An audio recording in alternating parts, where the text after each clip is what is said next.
Peut-être que vous avez trouvé qu'elle était très mal libellée, mais je vous assure qu'elle était de bonne foi et qu'ainsi elle a été lue et que c'est l'expression normale d'une délibération. Voilà, mais je pense que vous connaissez. Je serais élue depuis 6 mois, je comprendrais, vraiment. Mais là, depuis le temps que je suis élue, je n'ai jamais vu une collectivité, à la nôtre, se porter garant pour l'achat d'un foncier qui soit en dehors de la bailleur social. Madame, c'est un bailleur social. si, je vous signale, c'est une société d'économie mixte, bien entendu, mais je suis étonné de votre réserve quand il s'agit d'une société d'économie mixte et que vous n'ayez pas de réserve quand c'est une société qui est garantie exclusivement par la communauté de communes. Donc, vous m'excuserez, madame, sur les risques pris, il n'y a pas de risque. On était garant sur un montant qui était garanti par un foncier. Ensuite, c'est pris par un autre prêt et nous n'apportons plus notre garantie. Nous apporterons seulement notre garantie pour les logements sociaux. Voilà. Et c'est assez simple. D'ailleurs, ça vous a été, je crois, largement expliqué dans ce propos. Pas vraiment. Oui, bon, écoutez, très bien. Est-ce que vous avez d'autres points? Mais ceci dit, M. Bertrand, je crois que je vais quand même citer à la sous-préfecture. Mais vous pouvez. Parce que j'estime que ce document, nous n'avons pas, et qui n'a pas été, cette délibération n'a pas été libellée, je veux dire correctement. Madame, si vous souhaitez saisir qui vous voulez, évidemment, c'est notre droit à chacun. Hein.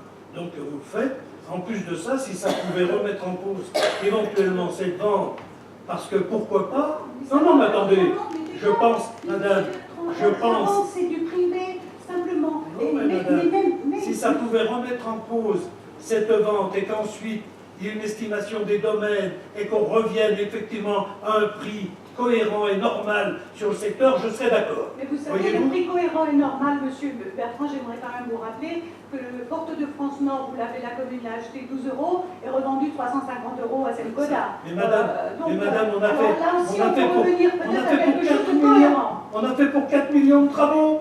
Enfin, non mais il faut vous êtes en train de mélanger. Il faut être logique. Non, mais moi, si vous remettez en cause cette donnée, ça ne veut pas du tout me gêner. Si ça remet en cause l'achat de ces terrains, je demanderai effectivement une réestimation de domaine et nous postulerons peut-être, suivant le montant, à l'achat de cela. Monsieur Bertrand, il ne s'agit pas de remettre en cause l'achat ou la vente. Moi, ça ne me regarde pas personnellement, cet achat. Simplement, ce que je vous demande, monsieur Bertrand, pourquoi vous avez libellé cette délibération de façon à ce que nous faire croire que cette vente n'était pas faite. Madame, j'essaye pas de vous faire croire. Je mets sur la table les éléments qui sont de ma connaissance. Je n'essaie surtout pas. Alors ça veut dire que vous n'aurez pas dit la vérité. Monsieur Bertrand, madame, j'ai jamais dit ça. Bon, j'ai jamais dit ça, évidemment. Mais vous avez des informations, vous, qui étaient antérieures à cette affaire. Écoutez, moi, je souhaite, monsieur Bertrand, si vous avez... je vous prends en flagrant délit de mensonge. Pourquoi? Parce que la vente, vous nous l'avez annoncée ici au conseil municipal. Et de façon bien antérieure à cette délibération. Non, pas du tout. Ensuite, en secondo, monsieur Bertrand, quand j'ai lu cette délibération, je suis allée m'enquérir auprès des personnes. J'aurais demandé simplement s'ils pouvaient mettre à disposition le compromettant, ce qu'ils ont fait tout à fait gentiment. Et c'est comme ça que j'ai les renseignements. C'est tout, monsieur Bertrand. Mais madame, vous me dites comme une menace que vous voulez aller à la sous-préfecture. Mais je vous y encourage. Oui. Et je vous y la première fois, je l'ai fait déjà dans les mandats précédents, avec succès. Mais madame, non, pas avec succès. Je vous y encourage. Bon, nous aussi, on a des informations. Je vous y encourage. Et dans la mesure où il y aurait un doute, une contestation, bien je suis d'accord que soit remis en cause la vente de ces terrains.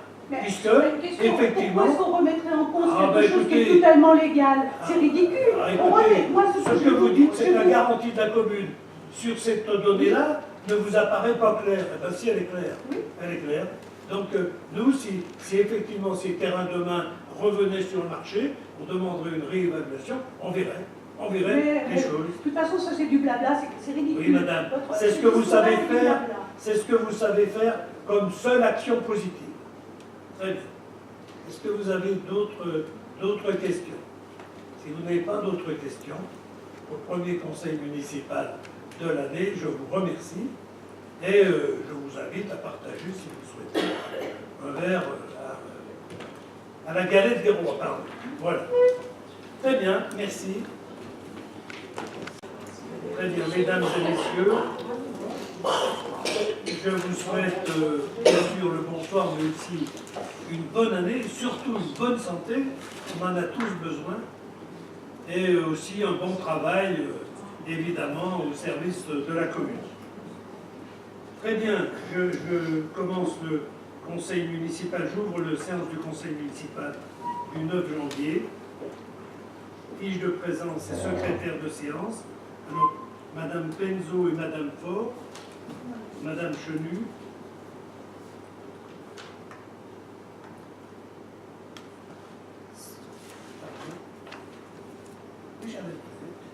Merci.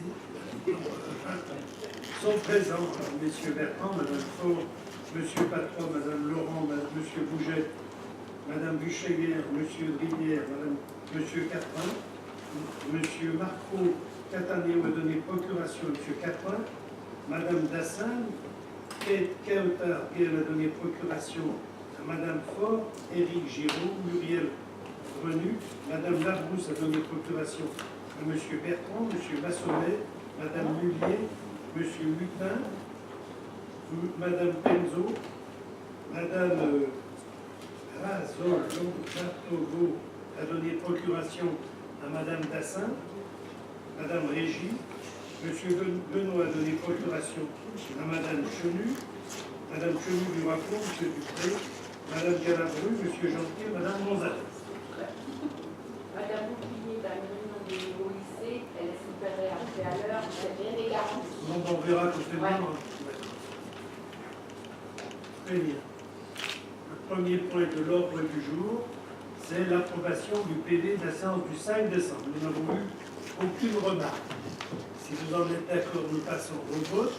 Des abstentions, des contre. Ce procès-verbal est approuvé à l'unanimité. Délibération, administration générale, c'est l'avis de la commune sur la fiche du plan sectoriel de l'infrastructure aéronautique PSIA pour l'aéroport de Genève. C'est M. Bougette qui rapporte. Bonsoir à tous. Je vais vous le lire en entier parce que c'est relativement important ce qui concerne le bruit et la pollution de l'air sur notre commune. Au regard du contenu de l'analyse de la fiche PSIA, il est proposé l'avis suivant. En matière de mobilité sur le territoire français et transfrontalier, le développement démocratique du territoire français frontalier, notamment sur Saint-Genis, nécessite une intégration plus importante des enjeux de mobilité au niveau de l'aéroport de Genève. Ce secteur ne constitue pas seulement un point d'entrée à l'aéroport, mais un enjeu majeur dans le fonctionnement du territoire du Grand Genève. En matière de transport, d'accessibilité et de parc de stationnement, il sera essentiel de disposer d'un plan des espaces impactés, de travailler sur différents projets transfrontaliers et de disposer d'un calendrier précis de programmation des voies et modes de transport comme des parkings d'échange à vocation transfrontalière. Dès lors, afin de mettre en œuvre un plan d'action mobilité du PSIA de Genève, aéroport, à une échelle transfrontalière, il est proposé qu'il se fasse en parallèle dans le cadre du PACA Genève-Saint-Genis-Gex auquel tous les interlocuteurs concernés à l'échelle transfrontalière sont associés et ou éventuellement via les groupes thématiques mis en place par la GLCT du Grand Genève. En matière de gouvernance, l'absence de référence à une vision prospective sur le secteur de la France met en exergue le positionnement des autorités suisses sur la carence d'une prise en compte des impacts du développement de l'aéroport sur le territoire français ou sur un quelconque partenariat pour inscrire cet équipement dans le développement commun du territoire du Grand Genève. Compte tenu des sujets traités dans la fiche PSIA, il est regrettable qu'il n'y ait pas eu de concertation dans la phase d'élaboration de cette fiche avec le territoire français ou avec les associations françaises. De nombreuses structures ou instances de travail transfrontalières pourraient aborder plus collégialement ce sujet de l'aéroport de Genève compte tenu des impacts sur le territoire français et du Grand Genève. Le comité de concertation pour les questions environnementales dans l'aéroport international de Genève pourra être à cet égard un outil nécessaire.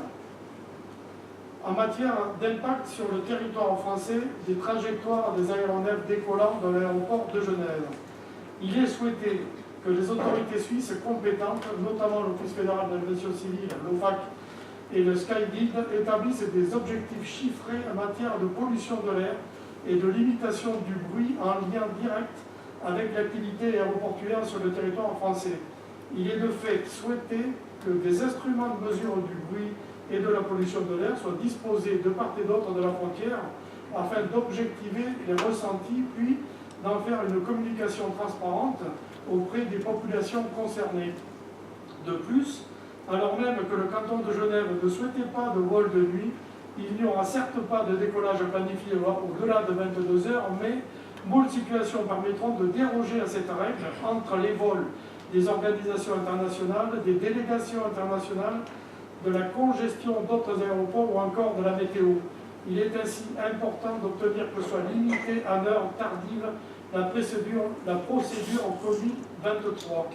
Par ailleurs, il semble utile de mettre en place de véritables mesures coercitives pour que la courbe cible de bruit soit atteinte et non dépassée d'ici 2030. En effet, la Confédération imposera éventuellement au canton de Genève et à l'aéroport international de Genève des mesures correctives si les courbes de bruit sont dépassées sur près de 3 ans de mesure. Enfin, il est surtout demandé que soit réformé le règlement d'exploitation de l'aéroport en parallèle de la modification de la fiche PSIA afin de modifier les procédures de trajectoire d'envol, notamment la trajectoire CONIL 23. Il est en effet indispensable et urgent que les aéronefs ne passent plus sur Saint-Genis-Pouilly, alors même que d'autres trajectoires sont viables techniquement et économiquement et que les impacts en termes de bruit et de pollution sont de plus en plus importants. Il est donc demandé au conseil municipal de bien vouloir approuver l'avis tel qu'est mis ci-dessus, demander aux autorités françaises compétentes en matière de trajectoire, notamment la Direction générale de l'aviation civile, d'intercéder en faveur des communes françaises préjudiciées pour faire modifier les procédures de décollage des aéronefs et autoriser M. le maire à prendre toutes dispositions à cet effet et à signer tout acte y afférent. Très bien.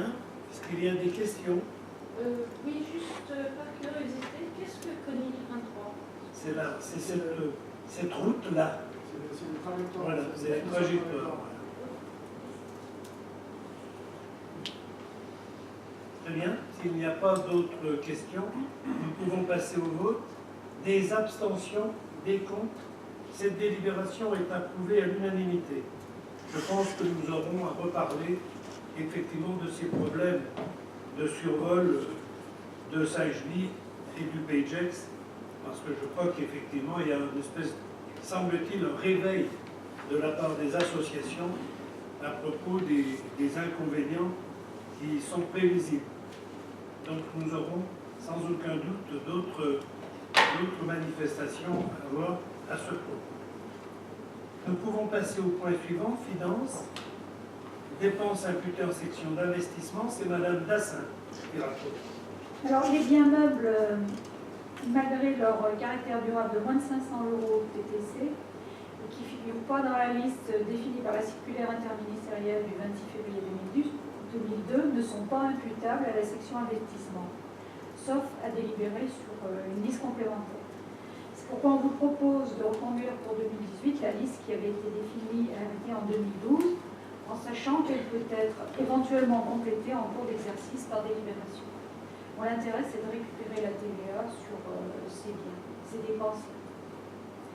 En conséquence, il est demandé au conseil municipal de bien vouloir arrêter la liste des biens meubles ci-dessus pour permettre leur inscription en section d'investissement durant l'exercice 2018, compte tenu de leur caractère de durabilité, de leur montant unitaire inférieur à 500 €, toutes taxes comprises, et de leur absence d'inscription sur la liste des biens meubles fixée par l'arrêté municipal susvisé.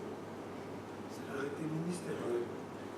Oui, qu'est-ce que j'ai dit? Très bien. Je revalorise les copies. Oui, tout à fait. Très bien. Est-ce qu'il y a des questions? S'il n'y a pas de questions, nous pouvons passer au vote. Des abstentions, des contre. Cette délibération est approuvée à l'unanimité. Délibération suivante, passe sport, culture, martial, budget, c'est le versement de subventions. Madame Dassin. Donc la commune en 2017 s'est engagée afin de favoriser l'accès au sport et à la culture pour les jeunes au travers du dispositif intégré appelé Passeport et Culture. L'Association des arts martiaux du Belgique a souhaité adhérer au projet et à cette fin a souscrit à la convention proposée par la commune. En complément du premier bilan qui faisait état de 21 enfants de Saint-Julie-Pouilly pouvant bénéficier du dispositif, l'association a transmis un nouvel état concernant 3 enfants supplémentaires pour un montant de 630 €. Conformément au dispositif de la convention, il est donc demandé au conseil municipal de bien vouloir approuver le versement d'une subvention de 630 € à l'association des arts martiaux du Pays de Gex, dont le montant sera inscrit à l'article 6574 du budget communal intitulé Subventions aux associations. Dire que les crédits sont inscrits au budget de l'exercice en cours. Très bien. Est-ce qu'il y a des questions? S'il n'y a pas de questions, nous pouvons passer au vote. Des abstentions, des contre. Cette délibération est approuvée à l'unanimité. Ensuite, scolaire, c'est la Fédération nationale des centres musicaux ruraux. La révision de tarifs pour l'année 2018, comme on le fait chaque année, c'est Madame Faure qui rapporte. Une convention entre la commune et la Fédération nationale des centres musicaux ruraux est intervenue le 6 septembre 1988 concernant la création d'œuvres d'enseignement de la culture musicale dans les écoles maternelles et élémentaires de la commune. Cet organisme propose la souscription d'un avenant en vue d'actualiser pour l'exercice 2018 le tarif de l'heure année d'enseignement musical, portant celui-ci de 1841,51 € à 1869 €. Un exemplaire de cet avenant est joint à la présente délibération. Il est demandé au conseil municipal de bien vouloir approuver la proposition de revalorisation du coût de l'heure année au 1er janvier 2018 pour le porter à 1869 € et autoriser monsieur le maire à signer l'avenant au protocole d'accord avec la Fédération des centres musicaux ruraux ainsi que tout document s'y rapportant. Très bien. Est-ce qu'il y a des questions? Pas de questions. Nous pouvons passer au vote. Des abstentions, des contre. Cette délibération est approuvée à l'unanimité. Délibération suivante. Travaux. C'est l'emplissement des réseaux au hameau de Fly. C'est monsieur Drivière qui rapporte. Bonsoir. La commune souhaite effectuer l'emplissement des travaux électriques et téléphoniques au hameau de Fly. Pour les travaux d'emplissement du réseau électrique, le syndicat intercommunal d'énergie et de communication de l'âme et les CIMEA assure la maîtrise d'ouvrage complète de l'opération, étude des travaux et prend en charge une partie du montant de ces travaux selon le plan de financement de l'avant-projet sommaire APS suivant. Montant des travaux projetés TTC, 572 200 €. Dépenses pris en charge au titre de l'article 5 dans la limite du droit à tirage 40% hors taxe, soit 47 150 €. Dépenses prises en charge au titre de l'article 5, 30% du HT restant, donc 128 905 €. Récupération TVA, 95 367 €. Dépenses prévisionnelles à la charge de la commune, 300 777 €. Pour les travaux d'emplissement du réseau téléphonique, le SIEA assure la maîtrise d'ouvrage déléguée pour la commune et la maîtrise d'œuvre des travaux du génie civil correspondant. Pour ce faire, il conviendra de passer une convention d'un mandat avec le SIEA pour cette maîtrise d'ouvrage déléguée. Le coût prévisionnel des travaux du génie civil pour l'enfouissement des réseaux téléphoniques à charge de la commune est de 130 000 € TTC. Il est demandé au conseil municipal de bien vouloir approuver le plan de financement APS du travaux d'emplissement des réseaux. Très bien. Est-ce qu'il y a des questions? Je crois que tous ceux qui passent à Fly comprennent l'urgence qu'il y a de traiter ce problème des réseaux. Nous passons au vote. Des abstentions, des contre. Cette délibération est approuvée à l'unanimité. Délibération suivante, c'est le transfert de la compétence des eaux pluviales et la mise à disposition des ouvrages. C'est M. Drivière qui rapporte. En application de la loi du 7 août 2015 portant sur la nouvelle organisation territoriale de la République, la loi NOTRe, la gestion des eaux pluviales est transférée à la communauté de communes au 1er janvier 2018. En outre, suivant l'article L. 1321.1 et l'article L 552.11.5.2 du Code général des collectivités territoriales, le transfert d'une compétence entraîne le plein droit de mise à disposition de la collectivité bénéficiaire des biens meubles et immeubles utilisés à la date de ce transfert pour l'exercice de cette compétence. Désignation des biens mis à disposition.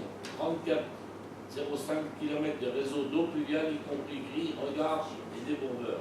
18 heures. 4 km de fossés et ravines, y compris pièges et matériaux.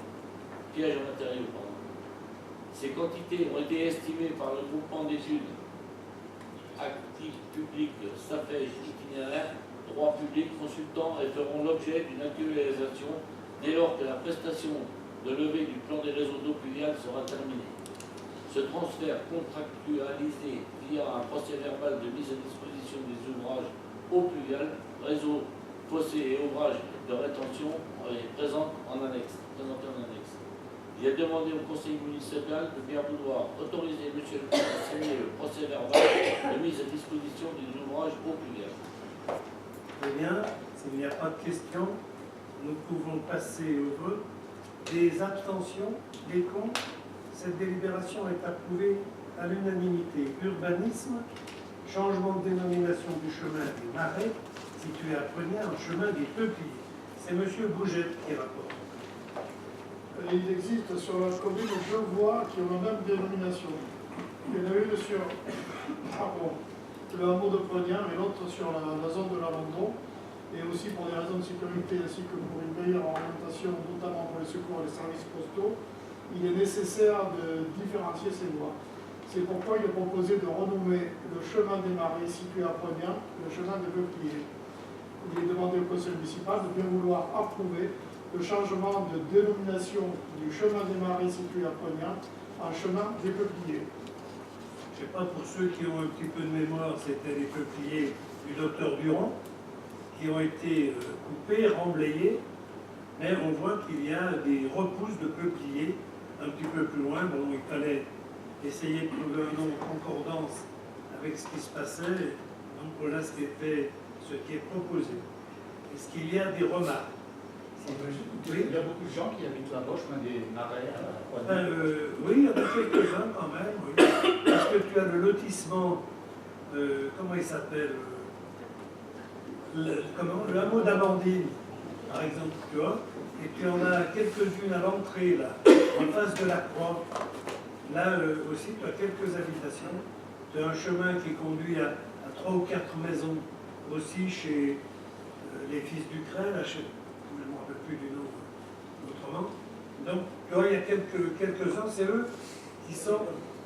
Et il y a deux petits bâtiments de logements sociaux. Voilà. Ça va leur faire du boulot, faire les changements d'adresse. Oui, mais ça plus nous de est ceux qui demandé habitent par au la... chemin des Marais. Comment? Ça leur fera peut-être plus de travail à ces gens-là que ceux qui habitent actuellement au chemin des Marais. Alors, le problème de ça, c'est que ceux qui sont au chemin des Marais, c'est Kyriade et là, ce sont des entreprises commerciales qui, elles, ont effectivement d'autres obligations. Voilà, c'est pour ça. Très bien. Si vous voulez, s'il n'y a pas d'autres remarques, nous pouvons passer au vote. Des abstentions, des contre. Cette délibération est approuvée à l'unanimité.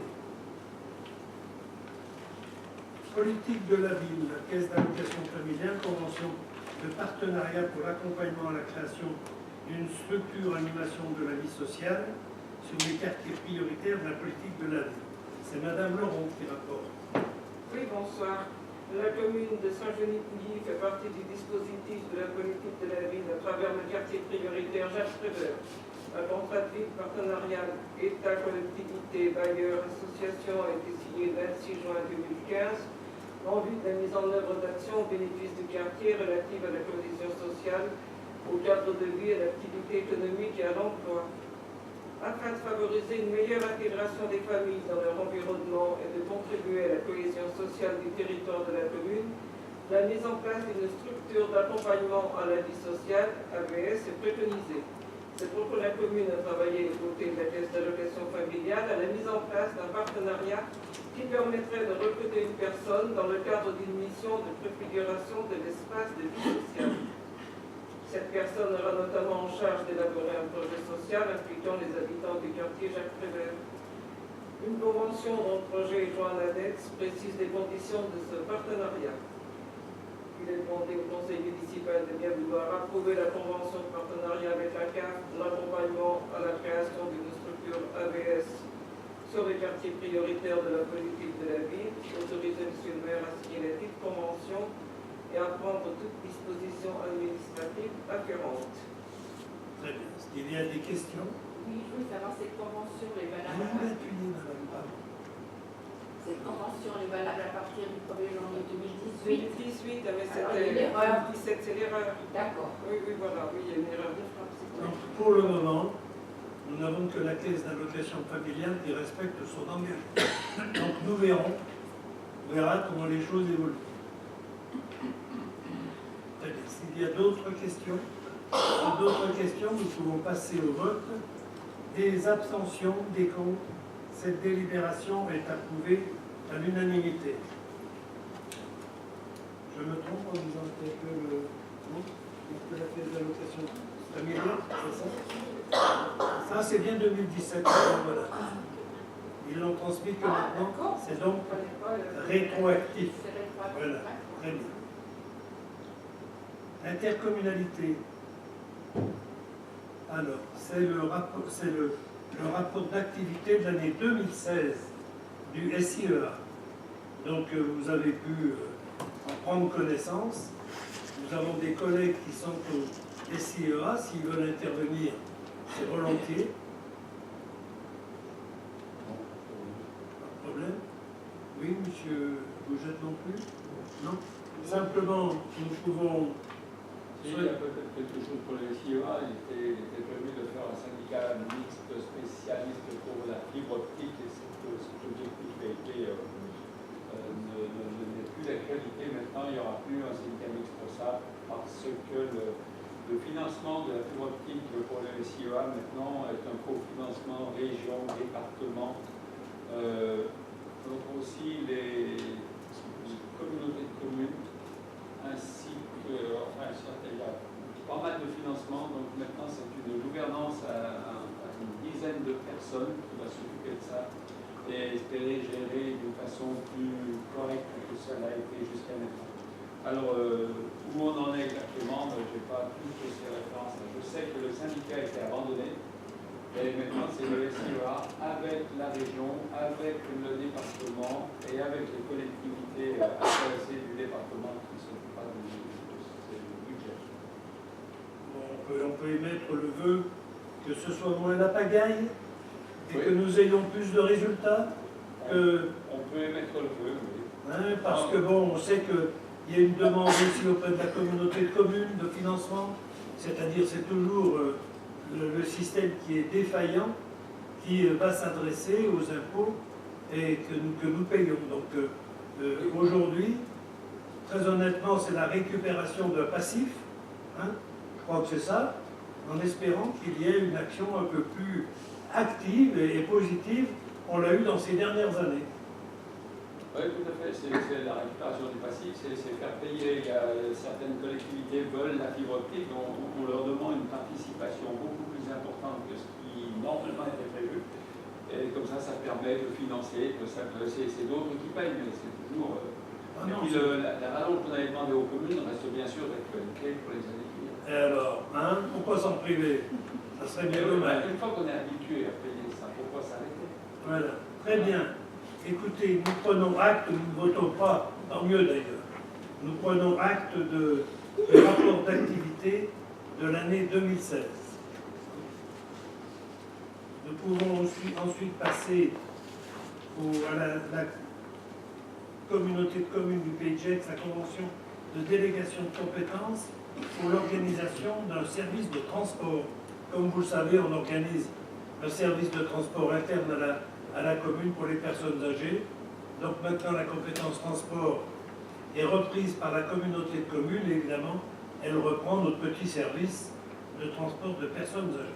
Nous souhaitons simplement que la communauté de communes continue, voire améliore ce service de transport, qui est un service de transport apprécié. Alors, est-ce que vous approuvez la proposition de convention relative à cette délégation de compétences pour l'organisation de ce service et vous autorisez le maire à signer la convention avec la communauté de communes? Est-ce qu'il y a des remarques?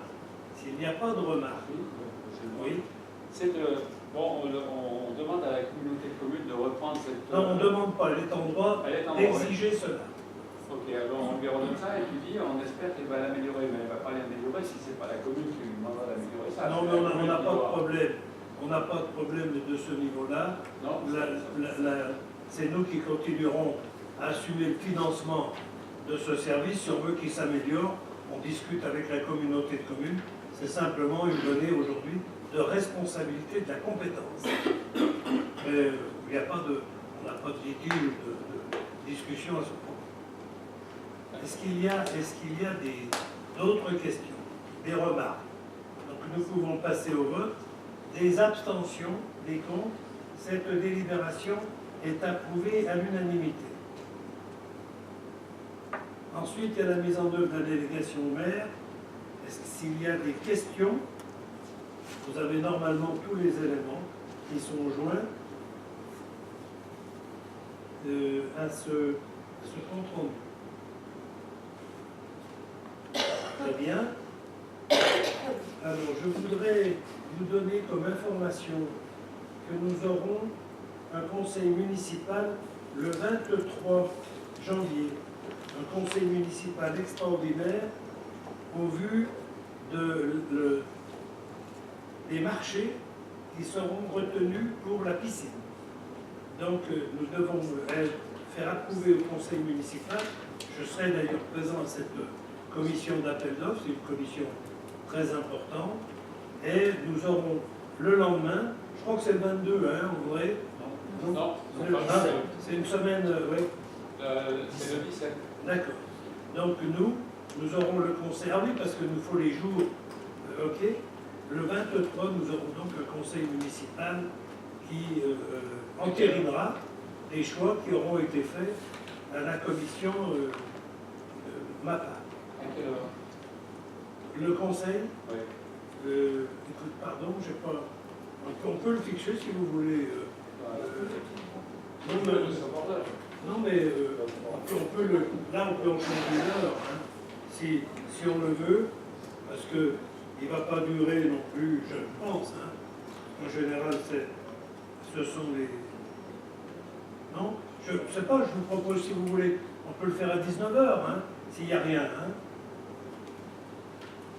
Hein. Est-ce que vous êtes d'accord? Nous le faisons à 19h? Tout le monde peut être là? Oui, c'est parfait. Donc, alors ok, ouais, 19h, le 23, on fait un conseil municipal spécifique pour ce qui est de l'approbation de ces appels d'offres. Très bien. Est-ce qu'il y a des points divers que vous souhaitez aborder? Oui. J'ai lu avec intérêt la réponse que vous m'avez adressée concernant la garantie de l'emprunt Syncona. Je veux dire que la réponse est très intéressante, simplement qui ne répond pas, en tout cas, à mon interpellation du départ, à savoir, je vous ai écrit, parce que je trouvais que cette délibération était mal rédigée, dans le sens où, je lis, c'est que de société Syncona envisage de réaliser l'acquisition. Je suis désolée, monsieur Bertrand, votre conseil municipal n'a pas pu se positionner correctement, puisque Syncona n'envisageait pas à l'époque, puisque c'était déjà fait. Écoutez, non mais attendez, monsieur Bertrand. Donc, j'estime qu'une délibération doit être écrite de façon à ce que refléter la réalité. Cette délibération ne doit être pas la réalité. Ensuite, ma deuxième question à laquelle je n'ai pas répondu, quel est le contrat que nous relie à Syncona, dans ce cas de figure, pour que nous soyons garants d'un emprunt de 10 800 000 euros? Vous faites porter à la collectivité de la commune de Saint-Gilles le fait d'être garant d'un emprunt de 10 800 000 euros. Qu'est-ce qui nous relie à Syncona dans ce cas de figure? je vous ai donné la... Attendez, donc, si vous me laissez terminer, je vais pouvoir vous répondre. D'une part, votre courrier était soupçonneux de... Oui, écoutez, ça ne me surprend pas, hein. Vous finissiez l'année, vous commencez l'année, toujours dans le même esprit. On va peut-être éviter les juste... amabilités de ce genre et puis aller directement Non, au sujet. écoutez, madame, je dis ce que je veux et je ne vous ai pas interrompu. Si vous voulez bien avoir au moins la politesse, voire le minimum de données, ce serait intéressant. Je vous ai répondu, après avoir consulté évidemment Semcoda à ce propos, et Semcoda vous a précisé qu'effectivement, la garantie que nous avions de ces 10 millions, c'est la garantie sur le terrain. Ce terrain s'est vendu 10 millions. Vous nous dites que vous saviez, vous, que ce terrain avait été... Vous venez de dire que vous saviez que ce terrain avait été acheté avant que nous prenions cette délibération. Moi, je n'avais pas ces mêmes... Madame, je n'avais pas ces mêmes informations, puisque ce sont des informations de nature privée, entre un privé et Semcoda, donc je ne pouvais pas les deviner. Je sais que vous avez des relations peut-être privilégiées, mais il se trouve que nous, on ne les avait pas. Donc on a pris la délibération dans les termes qui vous a été proposé. Évidemment, les juristes ont regardé le bien fondé, etc. Semcoda, dans tous les cas de figure, nous garantissons, avec le département d'ailleurs, les emprunts de Semcoda, puisque tous les emprunts de Semcoda, écoutez, moi, madame, vous pouvez me reprendre, vous m'écrirez, je vous répondrai de façon très officielle. Tous les emprunts de Semcoda pour les constructions sur notre territoire sont garantis effectivement sur Donc, je vous défie, M. Bertrand, de nous trouver une délibération où nous avons garanti Semcoda. Nous garantissons Semcoda pour les logements sociaux. Et dans ce cas de figure, ils vont revenir vers nous, je veux dire, dans 2 ans ou 3 ans, pour qu'on garantisse les logements sociaux. Double garantie, M. Non, madame, non, il n'y a pas de double garantie. Madame, il n'y a pas de Sinon, vous double... n'obtenez pas les agréments. Mais, attendez, pardon, qu'est-ce que vous dites? Alors, écoutez, si vous Qu'est-ce que c'est, ça? Si vous ne garantissez pas les logements sociaux... Mais ils vont être garantis, puisque la levée de la garantie des 10 millions va se faire automatiquement avec le département, et qu'ensuite, nous aurons, nous, à garantir que les logements sociaux. C'est une démarche assez ordinaire. Pourquoi est-ce que nous garantissons, pourquoi est-ce que nous sommes garants d'un emprunt de 10 800 000 euros pour l'achat d'un foncier à Semcoda, sachant que, vous m'avez, c'est vous qui m'avez fait le descriptif de ce qui va se construire, c'est 300 logements. Alors ne dites pas que ce n'est pas du commercial. Il y a une surface de plancher de 35 000 m², 300 logements, 25% de logements sociaux, ça c'est la loi SRU, et puis ensuite un centre commercial. Ne me dites pas, alors nous sommes garants, Semcoda, pour Semcoda, je veux dire, de toute une mise en place commerciale de Semcoda. Depuis quand est-ce qu'une commune cautionne? Mais madame, nous sommes garants d'une mise en place d'emprunts bien plus importants sur la SPL de Ferney, sans jamais... Pas du tout la Attendez, même chose, madame, sans jamais que je vous ai entendu émettre une réserve. Ce sont des garanties. Mais si, madame, même ce sont des garanties momentanées, en attendant, ce sont des pré-relais momentanés, et effectivement, je ne vous comprends pas. En la matière, vous n'avez fait jamais aucune remarque sur, effectivement, ces données sur la SPL, et vous en faites là. D'ailleurs, la levée de la garantie se fera automatiquement lorsqu'il y aura un permis pour les logements sociaux, parce qu'il n'y aura pas de double garantie, évidemment. Hein, évidemment. Bien sûr. Non, mais ça va de soi. Cette délibération, vous auriez dû être, je veux dire, nous l'indiquer. Semcoda a fait l'achat d'un foncier pour lequel elle envisage de faire un prêt, et là, le prêt gagnant est justifié, puisqu'on est dans les 6 mois qui suivent. Ils sont faits pour ça, hein, ces prêts-là. Bien sûr, je connais bien. Donc, ils demandent la garantie de la collectivité sur laquelle les opérations se passent, oui. Non, mais de toute façon, monsieur Bertrand, votre délibération était très mal libellée. Peut-être que vous avez trouvé qu'elle était très mal libellée, mais je vous assure qu'elle était de bonne foi et qu'ainsi elle a été lue et que c'est l'expression normale d'une délibération. Voilà, mais je pense que vous connaissez. Je serai lue depuis 6 mois, je comprends